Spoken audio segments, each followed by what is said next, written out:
지금부터 보여드릴 영상들은 인류 공학 기술의 결정체들입니다. 이 영상은 소리보다 약 2배 빠른 마 1.8의 F-18 전투기 실제 비행 장면입니다. 비행기가 지나가고 나서야 소리를 들을 수 있습니다. 인류가 만들었던 가장 빠른 전투기인 SR-71의 속도는 마3 수준으로 서울에서 부산까지 약 6분 만에 도착할 수 있습니다. 여기서 속도를 10배 더 높여봅시다.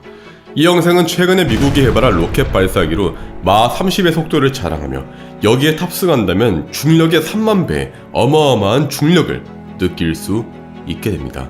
눈에 보이지도 않을 정도의 미친 속도, 어마무시한 파괴력을 실감할 수 있는데 목표물에 부딪히고도 어마무시한 후폭풍을 일으키는 것을 볼 수 있습니다. 그런데 말이죠, 그런 생각 해보신 적 없나요? 만약에 내가 저기에 타있다면 내 눈에는 이게 어떻게 보일까? 초음속으로 달리는 전투기에 타있다면 땅은 어떻게 보일까? 음속에 수십 배에 달하는 속도로 막 달려가면 내 주변은 어떻게 보일까? 지금부터 이 놀라운 장면을 보여드리겠습니다. 지금 보고 있는 이 영상은 미국 캘리포니아의 스타트업 바르다 스페이스 인더스트리에서 촬영해서 얼마 전에 공개한 영상입니다. 스페이스X의 로켓을 이용해서 8개월간 우주에 머물던 캡슐 위네바고 1호가 궤도를 떠나서 대기권에 재진입해 착륙하기까지의 과정인데요. 무려 음속의 25배의 속도로 대기권에 진입한 뒤 음속의 5배의 속도로 지구에 돌아오는 모든 과정들이 담겨 있습니다. 원본이 27분 분량이라서 제가 중요한 부분만 딱딱딱 편집을 했는데요.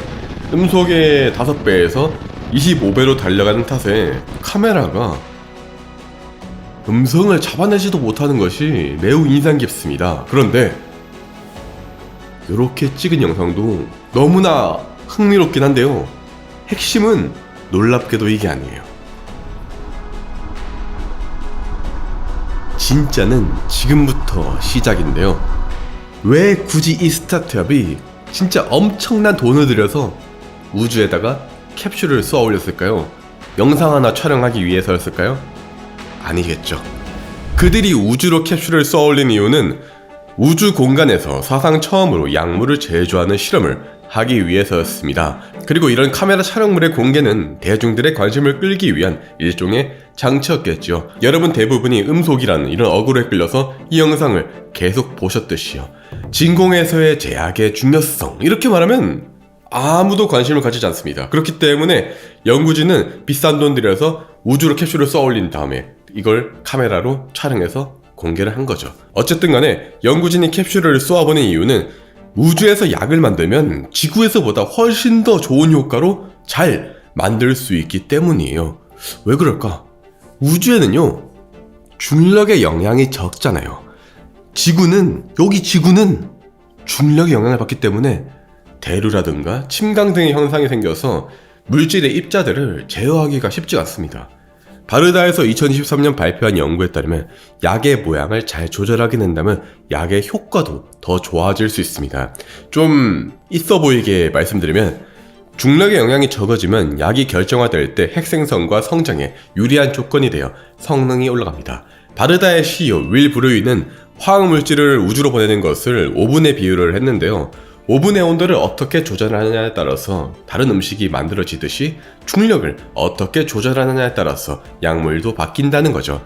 실제로 제약 대기업 머크는 우주정거장에서 실험을 해보니까 우주에서 만들어진 항암제는 지구에서 만들어진 항암제의 투여 방식보다 훨씬 더 효율적이고 쉽게 투여할 수 있다는 것을 발견했습니다. 연구진이 발표한 논문에서도 볼 수 있는데 이 내용을 어렵기 때문에 제가 쉽게 요약해드리면, 항암제를 만들려면 예쁜 모양의 단백질을 만들어야 됩니다.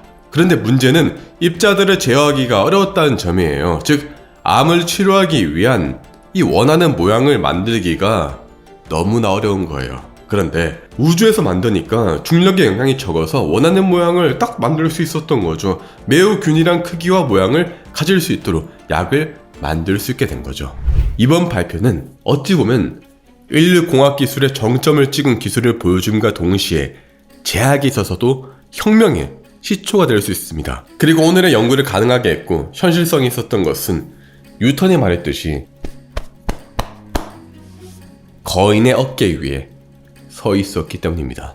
아무리 제약 효과가 좋다고 한들 만약에 가격이 비싸다면 일반 대중에겐 쓰일 수 없습니다. 제약은 철저히 비즈니스이기 때문에 돈을 벌여야 되고, 우주항공은 과학과 공학의 결정체인데, 공학은 제가 거의 수백 번을 말씀드렸던 것 같은데 코스트가 가장 중요합니다. 여기도 나오거든요. 아무튼 저는 공학을 전공했기 때문에 코스트가 고려되지 않은 과학은 재련되지 않은 금덩이라고 생각합니다. 금덩이를 재련하지 못하면 요거를 유의미하게 사용할 수 없습니다. 하지만 선발 우주 기업들과 연구자들이 우주 기술의 가격을 크게 낮췄고 인프라를 싹 다 까놨어요. 스페이스X가 요걸 막 엄청나게 먹으면서도 요걸 해냈죠. 그래서 이번 바르다 우주선 300kg을 보내는데 들어간 돈은 단 200만 달러. 1980년대 보이저 2호가 발사되던 그 당시랑 비교하면 무려 30배 이상 낮아졌어요. 아마 한 30에서 40년 뒤엔 또 30배 이상 낮아지겠죠. 그러면 지금보다 훨씬 더 효과 좋은 새로운 약들을 저렴한 가격에 쓸 수 있는 겁니다. 이 미래를 인정받은 바르다는 무려 1억 달러 이상의 투자금을 유치하는 데 성공했고, 실제로 우주 기안에 성공했고, 그 영상을 여러분은 보신 겁니다. 바르다의 CEO 윌 브루이는 이런 말을 했습니다. 우리 회사의 모든 퍼즐 조각은 이미 이전에 갖춰져 있었다. 우리 바르다는 거인의 어깨 위에 서 있었기 때문이다.